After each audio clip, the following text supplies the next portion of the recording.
ਗੱਲ ਕਰਦੇ ਹਾਂ ਉਸ ਖਬਰ ਦੀ ਜਿਸ ਨੇ ਇਨਸਾਨੀਅਤ ਨੂੰ ਸ਼ਰਮਸਾਰ ਕੀਤਾ ਤੇ ਵਿਸ਼ਵ ਭਰ ਦੇ ਵਿੱਚ ਵਸਦੇ ਪੰਜਾਬੀਆਂ ਨੂੰ ਪੰਜਾਬੀ ਭਾਈਚਾਰੇ ਨੂੰ ਝੰਜੋੜ ਕੇ ਰੱਖ ਦਿੱਤਾ। ਖਬਰ ਲੁਧਿਆਣਾ ਦੀ ਹੈ। ਪੁਲਿਸ ਨੇ ਇੱਥੋਂ ਦੀ ਅਬਦੁੱਲਾਪੁਰ ਬਸਤੀ ਦੇ ਪਿਛਲੇ 2 ਦਿਨ ਤੋਂ ਲਾਪਤਾ 8 ਸਾਲਾ ਬੱਚੇ ਸਹਿਜਪ੍ਰੀਤ ਸਿੰਘ ਦੀ ਲਾਸ਼ ਸਿੱਧਵਾਂ ਨਹਿਰ ਦੇ ਵਿੱਚੋਂ ਬਰਾਮਦ ਕਰ ਲਈ ਹੈ। ਸਹਿਜਪ੍ਰੀਤ ਨੂੰ ਉਸ ਦੇ ਤਾਏ ਸਵਰਨ ਸਿੰਘ ਨੇ ਹੀ ਨਹਿਰ ਦੇ ਵਿੱਚ ਧੱਕਾ ਦਿੱਤਾ ਸੀ।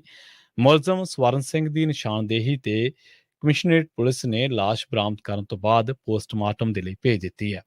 ਥਾਣਾ ਮਾਡਲ ਟਾਊਨ ਦੀ ਪੁਲਿਸ ਨੇ ਪਹਿਲਾਂ ਤੋਂ ਦਰਜ ਕੇਸ ਦੇ ਵਿੱਚ ਕਤਲ ਦੀ ਧਾਰਾ ਜੋੜ ਦਿੱਤੀ ਹੈ। ਪੁਲਿਸ ਮੁਲਜ਼ਮ ਤੋਂ ਪੁੱਛ ਪੜਤਾਲ ਕਰ ਰਹੀ ਹੈ। ਪੁਲਿਸ ਦੇ ਮੁਤਾਬਕ ਸਵਰਨ ਸਿੰਘ ਦੀ ਸਾਲੀ ਦਾ ਵਿਆਹ ਉਸ ਦੇ ਛੋਟੇ ਭਰਾ ਨਾਲ ਹੋਇਆ ਸੀ। ਸਵਰਨ ਸਿੰਘ ਆਪਣੀ ਮਾਂ ਦੀ ਕਾਫੀ ਸੇਵਾ ਕਰਦਾ ਸੀ ਅਤੇ ਉਸ ਦੀ ਪਤਨੀ ਅਤੇ ਸਾਲੀ ਦੋਵੇਂ ਉਸ ਨੂੰ ਰੋਕਦੀਆਂ ਸਨ, ਜਿਸ ਕਰਕੇ ਮੁਲਜ਼ਮ ਕਾਫੀ ਪਰੇਸ਼ਾਨ ਰਹਿੰਦਾ ਸੀ। ਮੁਲਜ਼ਮ ਨੇ ਆਪਣੀ ਮਾਂ ਤੋਂ ਉਸ ਨੂੰ ਵੱਖ ਕਰਨ ਦੀ ਕਿੜ ਕੱਢਦਿਆਂ ਘਰਵਾਲੀ ਅਤੇ ਸਾਲੀ ਤੋਂ ਬਦਲਾ ਲੈਣ ਦੇ ਲਈ ਸਹਿਜਪ੍ਰੀਤ ਨੂੰ ਮੌਤ ਦੇ ਘਾਟ ਉਤਾਰਨ ਦਾ ਫੈਸਲਾ ਕੀਤਾ। ਉਹ 18 ਅਗਸਤ ਦੀ ਰਾਤ ਨੂੰ ਸਹਿਜਪ੍ਰੀਤ ਨੂੰ ਆਪਣੇ ਨਾਲ ਲੈ ਗਿਆ। ਉਸ ਨੇ ਜਗਰਾਓਂ ਪੁਲ ਦੇ ਨੇੜੇ ਬੱਚੇ ਤੋਂ ਸਾਈਕਲ ਖੜਾ ਕਰਵਾਇਆ ਅਤੇ ਉਸ ਨੂੰ ਮੋਟਰਸਾਈਕਲ ਤੇ ਬਿਠਾ ਕੇ ਅੰਮ੍ਰਿਤਸਰ ਸਥਿਤ ਸ੍ਰੀ ਹਰਿਮੰਦਰ ਸਾਹਿਬ ਜਾਣ ਦੀ ਗੱਲ ਕਹੀ।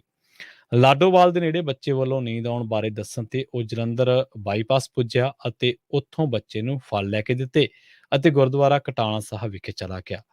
ਉੱਥੋਂ ਵਾਪਸੀ ਲਈ ਨਹਿਰ ਦੇ ਨਾਲ-ਨਾਲ ਰਵਾਨਾ ਹੋਇਆ ਤੇ ਰਾਹ ਦੇ ਵਿੱਚ ਹਰਨਾਮਪੁਰਾ ਕੋਲ ਉਸ ਨੇ ਬੱਚੇ ਨੂੰ ਨਹਿਰ ਦੇ ਵਿੱਚ ਧੱਕਾ ਦਿੱਤਾ ਅਤੇ ਘਰ ਮੁੜ ਆਇਆ ਅਤੇ ਪਰਿਵਾਰ ਦੇ ਨਾਲ ਬੱਚਾ ਲੱਭਣ ਦਾ ਢੌਂ ਕਰਨ ਲੱਗਿਆ। ਪੁਲਿਸ ਹੁਣ ਮੁਲਜ਼ਮ ਨੂੰ ਕੱਲ ਨੂੰ ਅਦਾਲਤ ਦੇ ਵਿੱਚ ਪੇਸ਼ ਕਰੇਗੀ ਅਤੇ ਫਿਲਹਾਲ ਉਸ ਤੋਂ ਪੜਤਾਲ ਕੀਤੀ ਜਾ ਰਹੀ ਹੈ। ਸਹਿਜਪ੍ਰੀਤ ਦੀ ਮੌਤ ਦੇ ਲਈ ਪਰਿਵਾਰ ਪੁਲਿਸ ਨੂੰ ਵੀ ਬਰਾਬਰ ਦਾ ਦੋਸ਼ੀ ਕਰਾਰ ਦੇ ਰਿਹਾ ਹੈ। ਪਰਿਵਾਰ ਵਾਲਿਆਂ ਦਾ ਕਹਿਣਾ ਹੈ ਕਿ ਜੇਕਰ ਪੁਲਿਸ ਨੇ ਸਮੇਂ ਸਿਰ ਸਹੀ ਢੰਗ ਦੇ ਨਾਲ ਪੜਤਾਲ ਕੀਤੀ ਹੁੰਦੀ ਤਾਂ ਹੋ ਸਕਦਾ ਹੈ ਕਿ ਸਹਿਜਪ੍ਰੀਤ ਸਿੰਘ ਜਿਉਂਦਾ ਹੁੰਦਾ।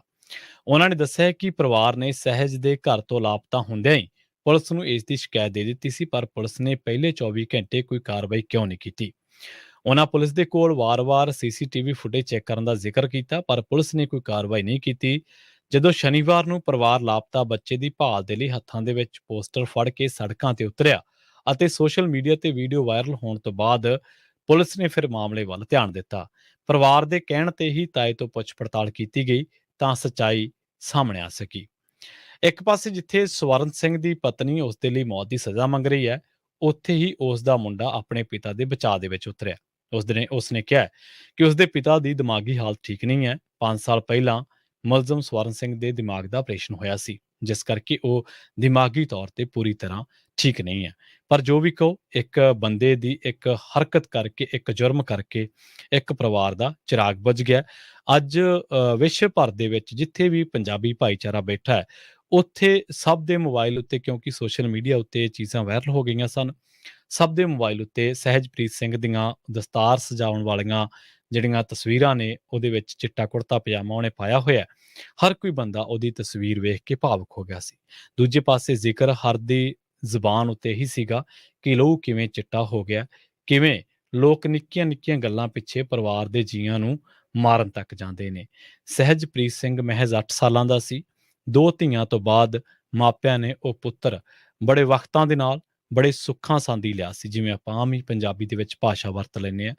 ਪਰ ਹੁਣ ਉਹ ਆਪਣੇ ਤਾਏ ਦੇ ਇੱਕ ਬਦਲਾ ਲੈਣ ਦੀ ਭਾਵਨਾ ਕਰਕੇ ਇਸ ਸੰਸਾਰ ਦੇ ਵਿੱਚ ਨਹੀਂ ਰਿਹਾ। ਉਸ ਦੇ ਤਾਏ ਨੇ ਹੀ ਉਸ ਨੂੰ ਨਹਿਰ ਦੇ ਵਿੱਚ ਧੱਕਾ ਦੇ ਕੇ ਉਸ ਦਾ ਕਤਲ ਕਰ ਦਿੱਤਾ। ਇਨਸਾਨੀਅਤ ਨੂੰ, ਰਿਸ਼ਤਿਆਂ ਨੂੰ ਸ਼ਰਮਸਾਰ, ਤਾਰ-ਤਾਰ ਕਰਨ ਵਾਲੀ ਘਟਨਾ ਸ਼ਾਇਦ ਹੀ ਇਸ ਤੋਂ ਕੀ ਵੱਡੀ ਹੋਵੇਗੀ। ਪੂਰੇ ਲੋਕ, ਪੂਰਾ ਭਾਈਚਾਰਾ ਇਸ ਵੇਲੇ ਸਦਮੇ ਦੇ ਵਿੱਚ ਹੈ। ਜਿਵੇਂ ਠੀਕ ਉਸੇ ਤਰ੍ਹਾਂ ਜਿਵੇਂ ਸਿੱਧੂ ਮੂਸੇਵਾਲੇ ਦੀ ਮੌਤ ਨੇ ਜਾਂ ਕਈ ਹੋਰ ਅਣਕਿਆਸੀਆਂ ਬੇਵਕਤੀਆਂ ਮੌਤਾਂ ਨੇ ਆਪਣਿਆਂ ਨੂੰ ਪਹਿਲਾਂ ਆਪਾਂ ਨੂੰ ਝੰਜੋੜਿਆ ਹੋਇਆ, ਠੀਕ ਉਸੇ ਤਰ੍ਹਾਂ ਹੀ ਹੁਣ ਸਹਿਜਪ੍ਰੀਤ ਸਿੰਘ ਦੀ ਮੌਤ ਨੇ, ਉਹਦੇ ਕਤਲ ਨੇ ਕਹਿ ਲਓ, ਪੰਜਾਬੀਆਂ ਨੂੰ ਝੰਜੋੜ ਕੇ ਰੱਖ ਦਿੱਤਾ ਹੈ। ਜਿੱਥੇ ਕਿਤੇ ਵੀ ਇਸ ਬੱਚੇ ਦੀ ਫੋਟੋ ਗਈ ਹੈ ਮੋਬਾਈਲ ਤੇ, ਉਹਨੇ ਇਹੀ ਕਾਮਨਾ ਕੀਤੀ ਸੀ ਕਿ ਬੱਚਾ ਲੱਭ ਜਾਵੇ, ਪਰ ਪਤਾ ਨਹੀਂ ਸੀ ਕਿ ਉਸ ਦਾ ਤਾਇਆ ਹੀ, ਉਸ ਦਾ ਮਾਸੜ ਹੀ ਉਸ ਦਾ ਕਾਲ ਬਣ ਜਾਵੇਗਾ।